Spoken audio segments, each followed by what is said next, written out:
Tujuannya satu, ini begitu kita duduk di pimpinan PSSI, baik itu ketua umum, wakil ketua umum, ataupun exco, kepentingannya adalah sepak bola nasional.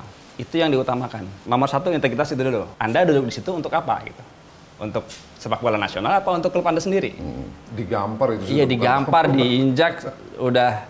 Kalau tidak berubah juga menurut saya keterlaluan kita. Saat ini kan Mas Sinung juga sebagai CEO PSIM Yogyakarta. Ini klub yang punya nilai historis tinggi, klub pendiri PSSI. Ada sejarah panjang di balik PSIM gitu.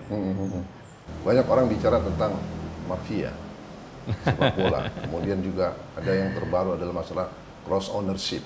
Di mata Mas Sinung bagaimana? Itu sesuatu yang mencederai nilai-nilai mendasar kalau saya lihat dalam suatu olahraga, khususnya sepak bola. Gimana value liga ini akan meningkat kalau udah bisa diperkirakan misalnya ya paling yang juara itu, yang idealnya pasti nggak boleh. Saatnya olahraga dan sepak bola Indonesia berjaya. Saya Bima Sinung Widagdo, saksikan hanya di Lensor Podcast.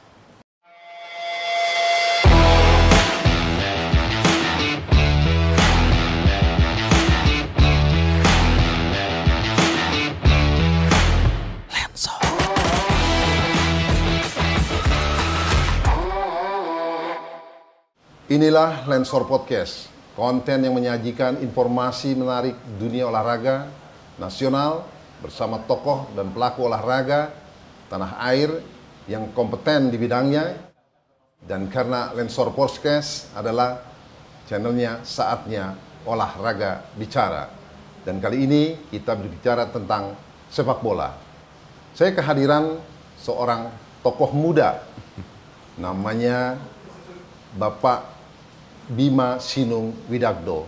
Dia adalah seorang yang spesial, yakni mantan peraih medali emas kejuaraan pencak silat dan juga ketua keluarga pencak silat Nusantara Provinsi DKI Jakarta, ketua Yayasan Advokasi Olahraga Indonesia. Selamat datang Mas Sinung di Lensor Podcast. Terima kasih atas waktunya. Terima kasih Bang Yusuf. Saya sudah diundang ke Lensor Podcast. Nah, merupakan kehormatan buat saya. Menarik Mas Sinung. Saya panggil Mas Sinung aja. Iya, Mas aja. Menarik karena kabarnya Anda itu mencalonkan diri sebagai salah satu calon exco PSSI dalam KLB yang akan digelar 16 Februari nanti. Bisa sedikit cerita tentang latar belakang yang membuat Mas tertarik menjadi exco? Oke. Mungkin saya jelaskan sedikit kenapa saya memutuskan saat ini mengajukan diri menjadi calon exco. Mungkin balik lagi sih sebenarnya latar belakangnya ini mungkin dari awal sekali memang saya selalu ingin berkontribusi di olahraga nasional, khususnya dalam hal ini sepak bola. Itu dulu. Tapi timingnya kenapa sekarang gitu. Kalau saya melihatnya balik ke tragedi Kanjuruhan di 1 Oktober kemarin. Yang menurut saya ini merupakan suatu warning, merupakan suatu peringatan bagi sepak bola kita untuk berubah. Momentum untuk perubahan. Nah, momentum perubahan ini harus didorong, harus diisi oleh orang-orang yang memang fresh, baru, punya keinginan untuk memperbaiki, dan belum terlalu terpengaruh ke kepentingan lain. Jadi saya melihatnya ini momentum. Jadi sekarang waktunya untuk muka-muka baru yang mempunyai integritas, yang mempunyai keinginan agar sepak bola kita maju untuk terlibat langsung. Jadi jangan hanya melakukan kritik dari luar, tapi Mas langsung Sinung terlibat. setuju bahwa harus diisi dengan wajah baru? Saya rasa mayoritas iya. Saya bilang juga tidak mungkin semuanya harus baru, tapi kompromi pasti ada yang kombinasi baru lama, tapi saya rasa sebagian besar harus fresh. Yang lama tetap dibutuhkan. Pasti, artinya kan tidak semuanya yang lama juga jelek dan kurang bagus. Gitu. Yang pasti lama ada yang bagus. Seperti apa yang Mas Sinung harapkan? Ya pasti orang-orang lama yang nomor satu saya harapannya yang memiliki integritas. Itu nomor satu kalau saya mau sepak bola kita maju, ya orang-orang yang duduk di pucuk pimpinan PSSI termasuk exco itu memang harus orang-orang yang mempunyai integritas tinggi dan kemauan untuk memajukan sepak bola. Jadi bukan orang-orang yang ingin memajukan dirinya sendiri di sepak bola. Gitu. Nilai integritas di mata Mas Sinung itu seperti apa sih? Yang pertama itu dulu, tujuannya satu, ini begitu kita duduk di pimpinan PSSI, baik itu ketua umum, wakil ketua umum, ataupun exco, kepentingannya adalah sepak bola nasional. Itu yang diutamakan. Jadi bukan kepentingan klub masing-masing, bukan kepentingan sekelompok tertentu, atau bukan kepentingan asprof masing-masing. Nomor satu, integritas itu dulu, Mas. Jadi tujuannya clear dulu. Anda duduk di situ untuk apa gitu? Untuk sepak bola nasional apa untuk klub Anda sendiri? Kalau bicara untuk klub Anda sendiri, ya sudah, nggak usah maju lagi sebagai exco. Menurut saya begitu ya. Jadi seseorang itu perlu berkaca dulu dengan dirinya sendiri. Betul. Untuk ikut memajukan sepak bola Indonesia. Betul. Nah, ada yang bilang selain wajah baru, itu perlu orang muda. Ya. Mas Sineng, ya bolehlah dibilang sekarang usia 45 ya. 49 saya 49, ya boleh bilang masih muda lah. Itu sedang on fire lah kalau seseorang di usia seperti itu. Ya. Pendapatnya bagaimana? Orang muda. Betul, saya rasa kombinasi antara yang senior dan muda dan relatif muda itu penting karena orang muda biasanya lebih punya energi. Lebih punya energi, lebih punya idealisme. Mungkin masih bisa dibentuk idealismenya dan belum terlalu terpengaruh ke keadaan sebelumnya. Itu yang penting juga energi. Ini punya siapapun nanti yang akan jadi ketua umum, pasti unsur-unsur di bawahnya akan bekerja cukup keras untuk memperbaiki persepak bolaan kita. Kalau nggak punya energi, saya rasa akan sulit untuk bergerak. Namun ada syarat, Mas Sinung, harus pernah berkiprah 5 tahun membina, mengurus sepak bola. Walaupun dia itu boleh bilang baru dan masih muda, itu syarat.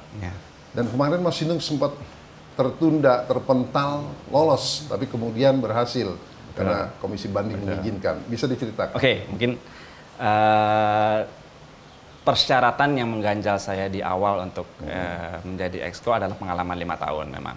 Karena pada saat itu saya memasukkan pengalaman saya di Sulut United 2019 sampai 2021, PSIM 2021-2023, serta pengalaman saya di grassroots. Pada saat itu saya ikut mengelola liga antar sekolah itu di Jakarta, itu dari under 8 sampai under 18, itu namanya Jakarta Schools Football League. Nah, cuman sayangnya memang lingkup kegiatan Jakarta Schools Kabarnya Football itu nggak dihitung yang Jakarta itu ya? Itu tidak dihitung sebagai kegiatan yang di bawah lingkup PSSI gitu. Nah, memang ada satu yang saya tidak masukkan gitu ya pada saat itu adalah keterlibatan saya di ASIOP, Apak Inti. Ya, jadi memang di awal itu tidak saya masukkan gitu. Memang saya pernah terlibat di ASIOP karena memang pada saat itu anak saya juga berlatih di ASIOP sampai ikut kompetisi-kompetisi yang lumayan tinggi, dan saya ikut terlibat untuk membantu lah di situ pada terlibat di manajemen ASIOP. Ya, di timnya lah, di tim. Nah, ketika memasukkan itu mereka bisa pahami dan terima. Ya, dan ASIOP kan memang anggota ASKOT Jakarta Selatan dan Asprof DKI. Jadi artinya kan begini, kabarnya syarat menjadi pengurus itu kan harus terlibat 5 tahun dan juga harus under kepengurusannya yang di bawah PSSI, di ASKAP maupun ASPROP seperti itu. Nah, ASIOP mungkin karena dianggap di ASKAP atau ASKOT ya? Ya, sehingga di ASKOT Jakarta Selatan, anggota ASPROF DKI. Jadi diterima bandingnya. Ada kendala lain selain itu kemarin? Saya lihat hanya itulah ya. Saya langsung komunikasi juga ke KP pada saat saya dinyatakan tidak lolos, itu saya langsung komunikasi ke KP, Pak Amir langsung. Saya tanya, kira-kira apa, saya diskusi, ini kira-kira apa yang bisa saya penuhin. Saya terlibat di grassroots, di ASIOP misalnya, itu bisa dimasukkan nggak? Beliau bilang, ya udah masukkan aja, asal terdaftar dalam lingkup ASKOT dan ASPRO. Intinya akhirnya reasonable ya untuk Mas Sinung maju sebagai calon exco ya. Dan saat ini kan Mas Sinung juga sebagai CEO PSIM Yogyakarta. Betul. Bisa sedikit cerita tentang PSIM Yogyakarta? Sehingga terpanggil menjadi CEO-nya. Mungkin balik sebelumnya itu saya CEO di Sulut United 2019. Jadi berangkat dari situ baru saya masuk ke yang PSIM. Jadi awalnya Sulut United, kenapa? Ini saya sebelumnya bergelut di bidang legal, Bang Yusuf. Jadi saya head of legal di perusahaan TBS Energi Utama, Toba Bara. Sebagai profesional bidang legal ya? Profesional. Jadi karir saya sebagai orang legal profesional hampir 20 tahun lebih gitu ya. Saya head of legal. Nah, pada saat itu TBS ini melakukan investasi terhadap klub sepak bola di Manado, karena pada saat itu juga TBS ini mengembangkan pembangkit listrik tenaga uap di Sulawesi Utara, jadi mungkin ada kaitannya dengan community CSR segala macamnya itu untuk melalui sepak bola saya lihat akses baik ke pemerintah daerah ataupun ke masyarakat kan itu bisa lebih terjalin. Jadi strateginya seperti itu. Jadi awalnya memang saya dianggap oke, yang paling tahu sepak bola siapa sih di grup kita? Larinya ke saya gitu. Disitulah dimulai sebenarnya saya mulai mengurus sepak bola profesional. Gitu. Walaupun perhatian saya terhadap sepak bola itu sudah sepak bola nasional ya, itu sudah di sebelumnya. Itu karena anak saya sebenarnya. Jadi dari anak saya umur 7-8 tahun, saya aktif main bola. Jadi saya bolak-balik nganterin anak saya ke pelosok-pelosok, anak saya bertanding bola gitu. Dan di situ saya melihat sebenarnya ini potensinya luar biasa gitu. Potensinya luar biasa, sepak bola Indonesia ya. Iya. Supporternya juga besar sekali, kenapa belum tertuang di prestasi? Jadi, itu yang menggugah saya gitu sebenarnya. Berapa tahun sudah ada bertalian dengan sepak bola? Saya bisa pahami sebenarnya Anda memang orang olahraga karena tadi pernah dapat medali emas dari cabang pencaksilat. Berapa tahun sudah? Kalau hobi sepak bola selalu dari kecil ya, nonton, main, oke. Tapi perhatian khusus itu mulai di atas 2010 lah ya, 2010 ke atas itu, ya itu karena mulai anak saya main, saya lihat ikut kompetisi grassroots, di situ saya mulai perhatian dan lebih tergugah gitu, sepak bola nasional kita kenapa nggak sih nggak maju? 2010 saya ingat benar saya nonton AFF 2010 di mana kita masuk ke itu kan animo masyarakatnya luar biasa gitu, luar biasa. Tapi yang nggak bergerak kita dari situ ya di situ aja gitu, belum bergerak. Jadi boleh saya bilang Mas Sinung ini terpanggil lah ya. Menggugah gitu. Saya tergugah untuk ikut terlibat langsung di sepak bola. Sampai akhirnya jadi CEO di PSIM. Nah, setelah itu memang setelah sulut 2019 2021 itu memang ada tawaran untuk ke klub yang lebih besar pada saat itu adalah PSIM.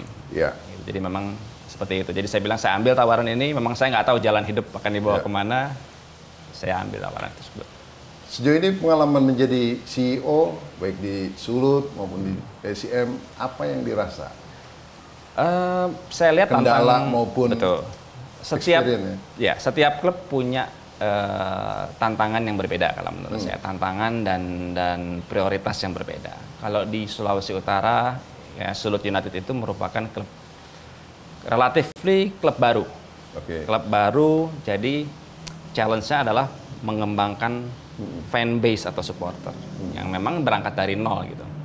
Kalau diibaratkan ini Sulut United ibarat kertas kosong yang kita isi dengan apa aja bisa. Kita tulis apa aja bisa gitu. Gitu. Itu challenge-nya tapi membesarkan fans. Keuntungannya ini ibarat kertas kosong, kita masih bisa isi macam-macam gitu, sesuai dengan idealisme kita gitu.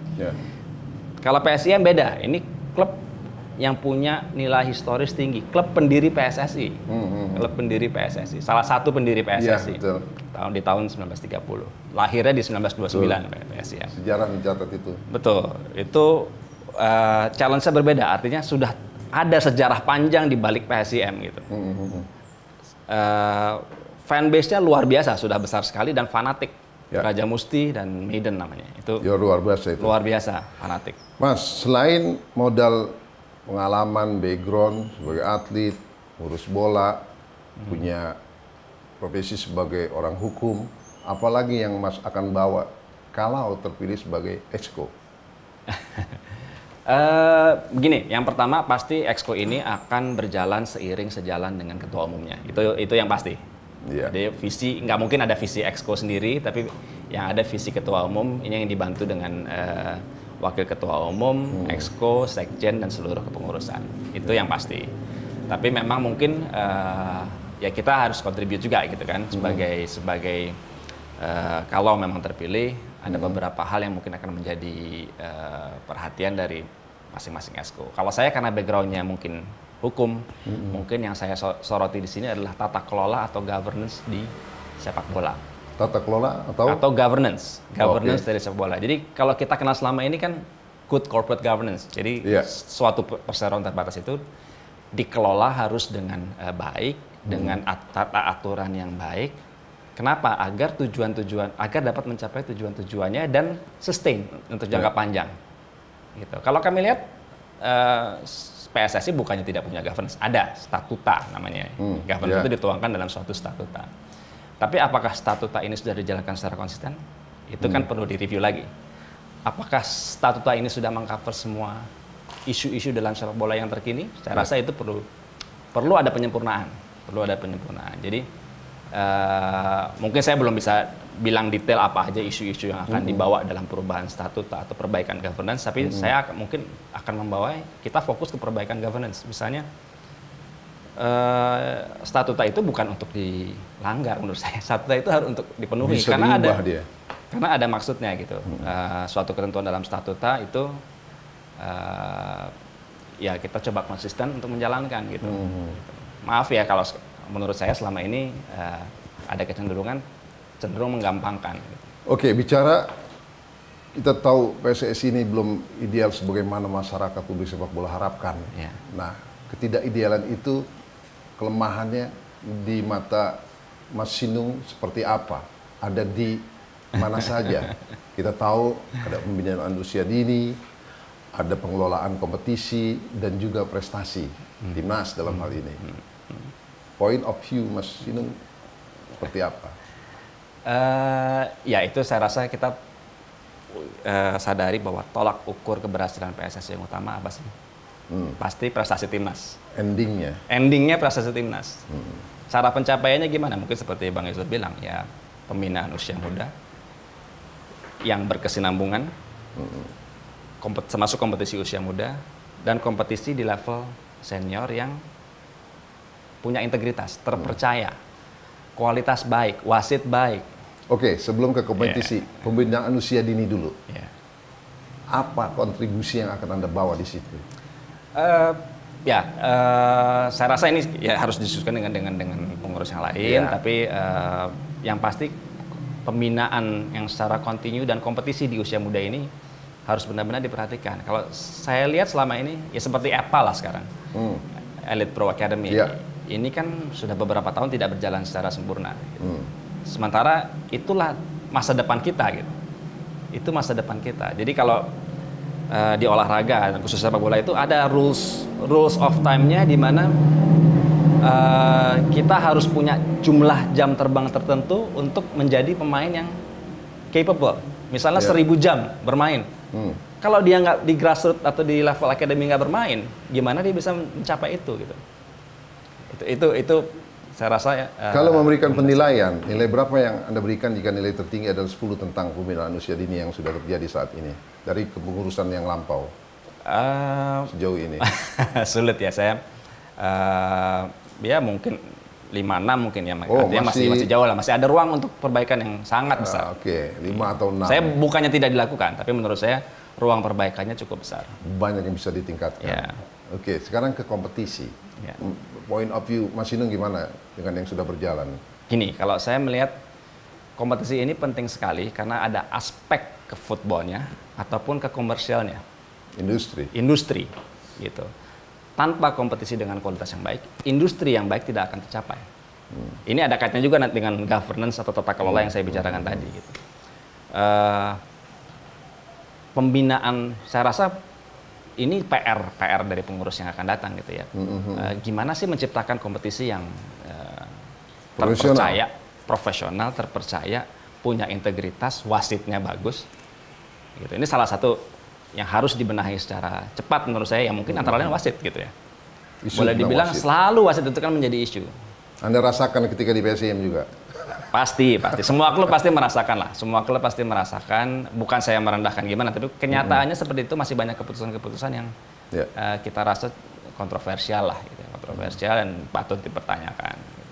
Selain itu, tentang kompetisi, apalagi yang perlu diberikan atensi di mata asing? Ya pasti nanti kalau dari saya lihat branding dari liga juga harus lebih baik gitu. Itu lebih ke komersial aspek ya, komersial aspek. Tapi branding itu kan artinya harus bisa di branding kalau memang kompetisinya baik, ya kan? Kalau kualitasnya, yang penting menurut saya kualitasnya dulu gitu. Ya, ya semualah pemain, supporter juga mungkin punya andil yang besar dalam perbaikan kualitas kompetisi juga. Jadi ya keributan-keributan yang nggak perlu bisa dikurangi. Jadi kalau boleh memilih, Mas Sinung ingin fokus di bidang yang mana kalau terpilih sebagai exco? Dengan background yang dimiliki. Ya, mungkin seperti tadi yang saya backgroundnya hukum. Ya mungkin Hukum. tata kelola dan bidang hukum mungkin akan menjadi. Walaupun saya sebenarnya kalau personally usia muda, karena itu menurut saya masa depan sepak bola kita gitu. Tapi antara itu yang mungkin saya bisa akan menjadi concern Mas Sinung. Ya. Kemudian timnas, prestasi timnas. Pandangan Mas Sinung untuk lebih meningkatkannya. Gini, kalau tentu saya kan tidak terlepas dari usia dini, kompetisi sampai akhirnya timnas. Betul. Saya rasa kita jangan prestasi timnas itu bisa dicapai melalui suatu proses menurut saya. Ya kan? Prosesnya melalui apa? Ya tadi seperti Bang Yusuf bilang, pembinaan usia dini dan kompetisi yang baik, kompetisi dengan kualitas yang baik dan profesional. Mungkin secara shortcut atau instan ya bisalah dicapai dengan penunjukan pelatih timnas yang baik atau dengan naturalisasi. Tapi menurut saya itu cara-cara shortcut jangka pendek. Gitu. Berarti asing dan naturalisasi Mas Sinung anggap itu sebagai shortcut? Betul. Jadi saya melihatnya ini bukan program jangka panjang, tapi harusnya menjadi trigger, pemicu untuk kenaikan prestasi. Saya rasa saya bukannya nggak setuju sama sekali dengan naturalisasi, tidak gitu. Cuman itu sebagai pemicu awal saya rasa oke aja gitu. Bagus untuk ngangkat dulu. Tapi kalau fondasinya nggak kuat, 5 tahun lagi juga habis lagi gitu kan. Pemain ini kan karir berapa tahun paling. Harus diciptakan fondasi yang kuat. Nggak mungkin juga kita terus-terusan melakukan naturalisasi. Gitu. Balik lagi ke pembinaan usia dini ya. Harus. Jadi seperti Jepang lah. Saya lihat Jepang itu di awal tahun mereka berkembang 90-an ada pemain-pemain naturalisasi dari Brazil. Ya, Singapura juga ketika dia juara AFF juga kan naturalisasi membawa mereka juara. Tapi ya saya ingin fokus ke Jepang karena bisa kita lihat sekarang Jepang seperti apa. Levelnya udah level dunia. Itu dengan semua pemain binaan di sana gitu ya, nggak ada lagi pemain-pemain naturalisasi. Dan yang terjadi Jepang kan hampir boleh dibilang lebih dari 70% pemainnya kan bermain di Eropa. Betul. Sekarang. Betul. Bahkan lebih katanya. Betul. Nah kalau kita kan kita tahu catatannya ada berapa yang bermain. Ya. Panjang kita sampai ke situ pasti masih panjang proses. Ya kalau untuk kelas Serie A-nya memang belum ada lah ya. Tapi ya mengarah ke sana insya Allah.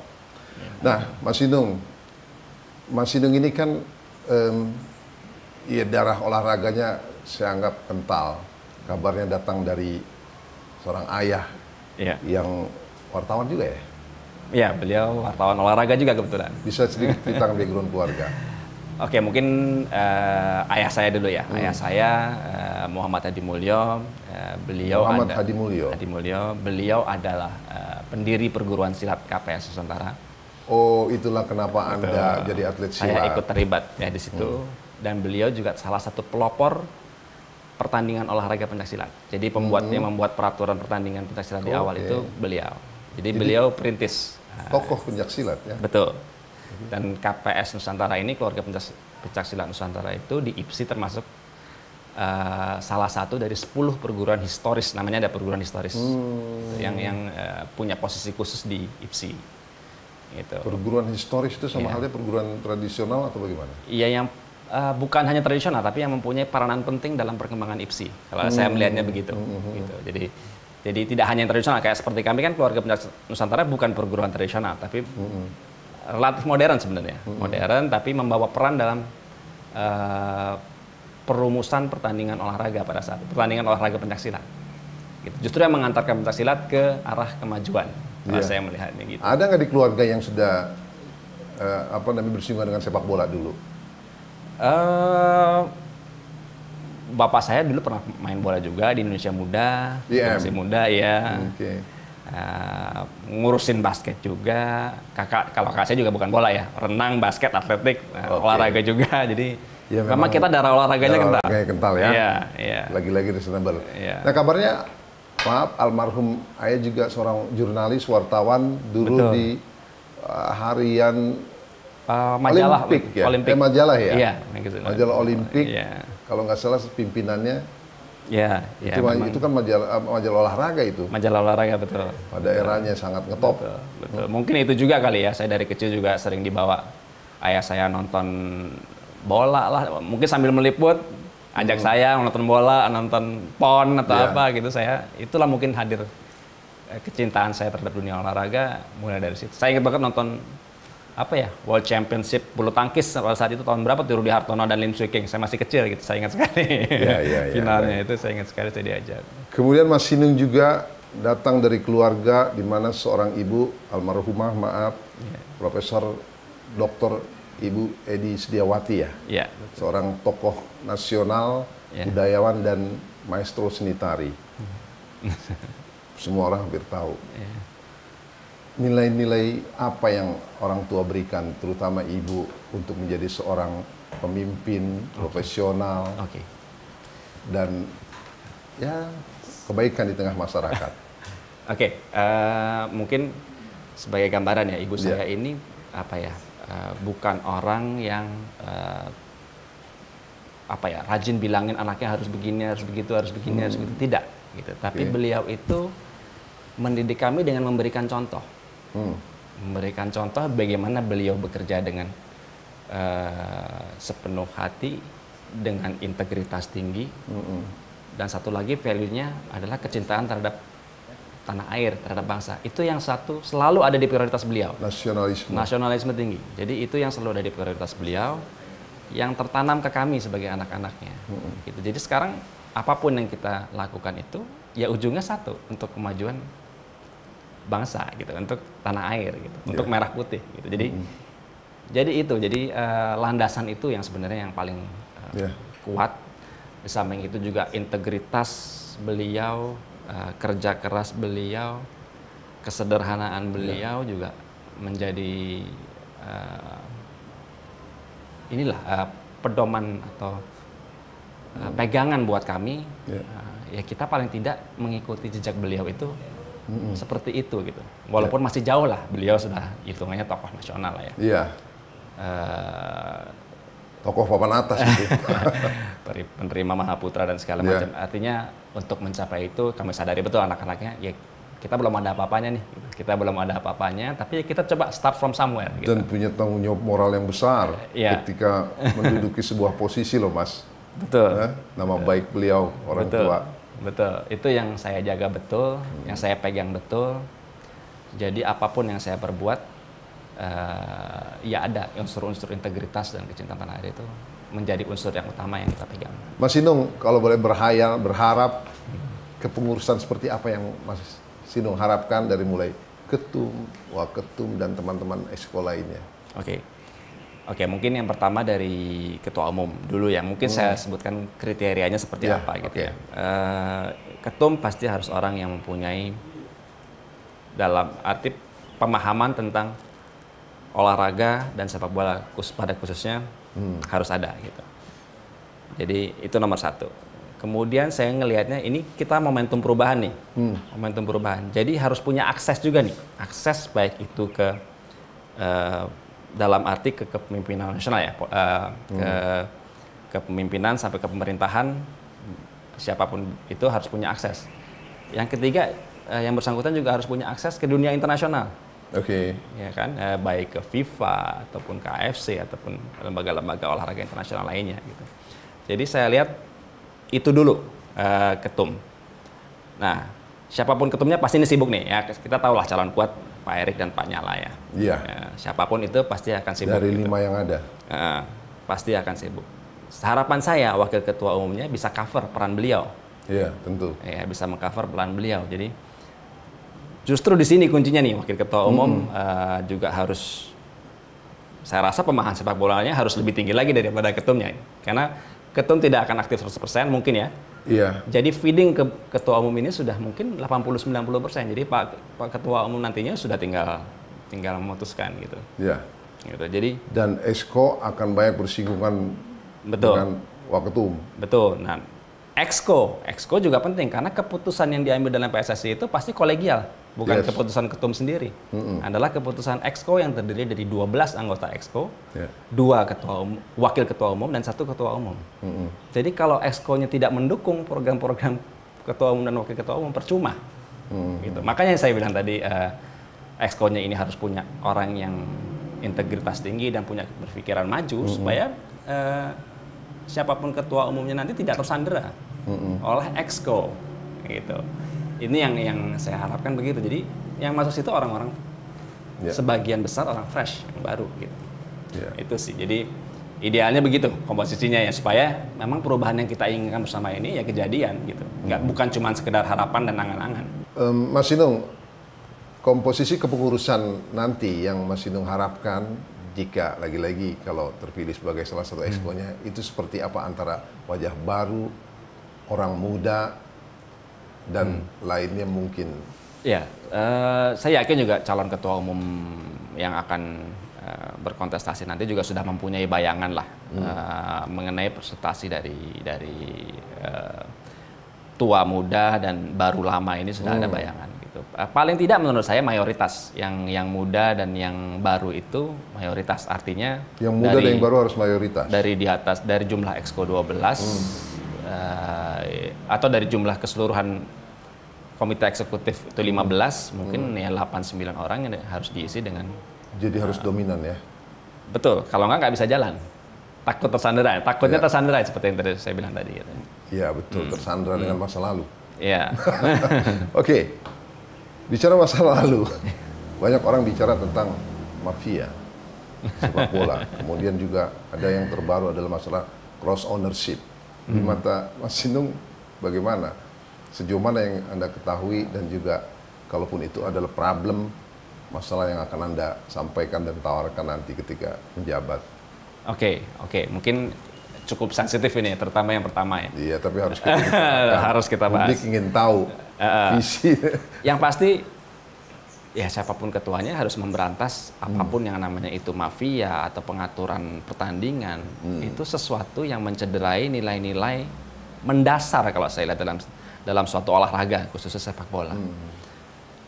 Kalau suatu pertandingan kita sudah tahu siapa yang menang sebelumnya atau siapa yang akan juara di kompetisi bahkan sebelum kompetisi berakhir, saya lihat nilai sportivitas dan sportingnya ada di mana gitu. Tidak ada fair play juga. Tidak ada. Dan secara komersial pasti akan mempengaruhi gitu. Iyalah. Ya kan? Gimana value liga ini akan meningkat kalau udah bisa diperkirakan misalnya ya paling yang juara itu gitu. Ya itu kan saya rasa ini harus sesuatu yang dihapus, dicoba untuk diberantas secara mendasar oleh siapapun ketua umumnya gitu. Jadi itu saya rasa harusnya menjadi prioritas dari pengurus baru nanti ketua umum. Gitu. Nah, yang kedua mengenai cross ownership. Nah, ini sebenarnya ini termasuk salah satu topik dari tata kelola yang menurut saya harus diatur.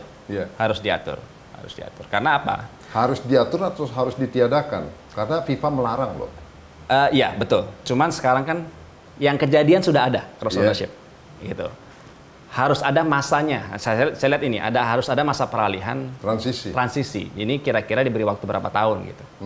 Gitu. Memang ini juga masalah integritas sepak bola gitu. Di liga-liga seperti Liga Inggris, Premier League dan segala macam itu sebelum ada klub berpindah tangan itu ada due diligence dulu gitu kan. Dilihat lolos atau enggak, ada cross ownership atau enggak gitu ya. Itu kan saya lihat perlu diatur. Nanti saya lihat gini ya, oke itu merupakan yang idealnya pasti nggak boleh gitu.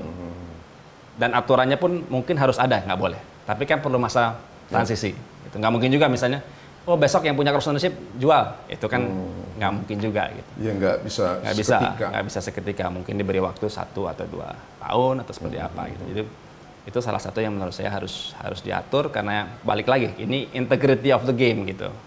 Saya lihat terpercaya nggak misalnya nih satu klub yang bertanding ini pemiliknya sama gitu. Oke lah kita bilang enggak kok, nggak saling mempengaruhi.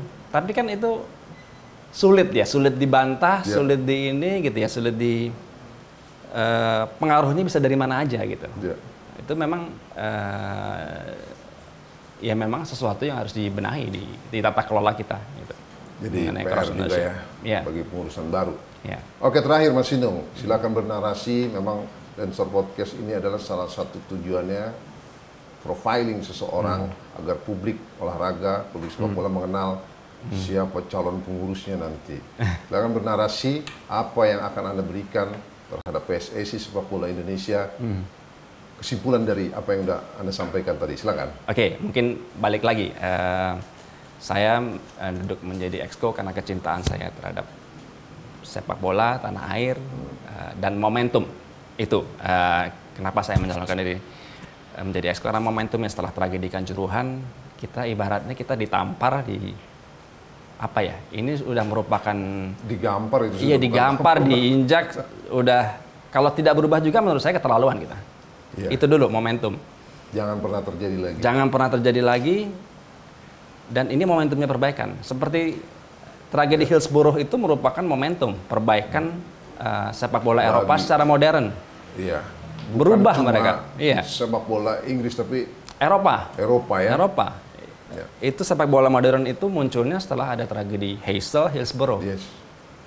Ini tes buat kita sebenarnya. Yes. Kita diberikan tragedi Kanjuruhan. Bisa nggak ini jadi momentum kita? Itu merupakan bagian dari proses untuk menjadi besar ya Mas ya. Siapa yang tahu ya? Tapi siapa yang tahu? Memang harganya terlalu mahal, 135 nyawa.